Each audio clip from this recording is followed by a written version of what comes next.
বলেন বিজেপি সরকার তুমি যে রাজনীতির লাগে মানুষকে খেটে খাওয়া মানুষকে এখানে সেখান থেকে টেনে এখানে বিদেশ থেকে নিয়ে আসছো বা যেখান সেখান থেকে নিয়ে বাড়িতে এসে শান্তিতে কে কোথায় খালি যাবে না আপনার কাগজ নিয়ে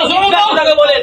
আপনার কাগজ দিয়ে ব্যস্ত যদি থাকে তাহলে আপনি একটাই কথা বলে দেন যে বাপের নামে যার লিস্ট আছে বাপের যদি ছেলে যে জন্ম দিয়েছে বাপের লিস্ট আছে আর ছেলে বলে বাদ চলে যাবে কেন তাহলে আমি যার সঙ্গে লিঙ্ক করবো আমার বাপের সঙ্গে আমার বাপের নামে আমার লিঙ্ক আছে আমার বাপ ভোট দিতে পারবে আমি তো জানে আমি কার জন্য কোথা থেকে এলাম আমি আমার 14 পিঢ়ি এখানে আমার ভারতবর্ষের নাগরিক আজকে আমি নাগরিক থেকে বলছি এখানে আপনাদের জানাতে চাই এই ভিডিও অফিসে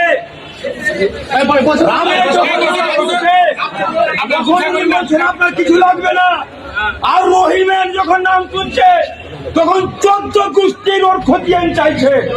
এই টিচারিটা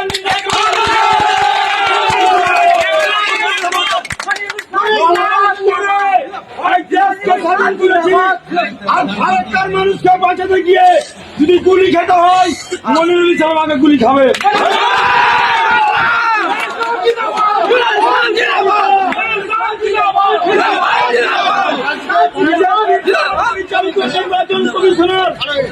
বিচারিত করছে ধর্মের মিলীকরণ দিয়ে আমাদের ভেদাভেদ করছে ধর্মের পুজো দেখিয়ে এসআইআর করছে আমার কাছে রিপোর্ট আছে হিন্দু ভাইরা আমাকে বলেছে আমি আমার কিছু লাগবে না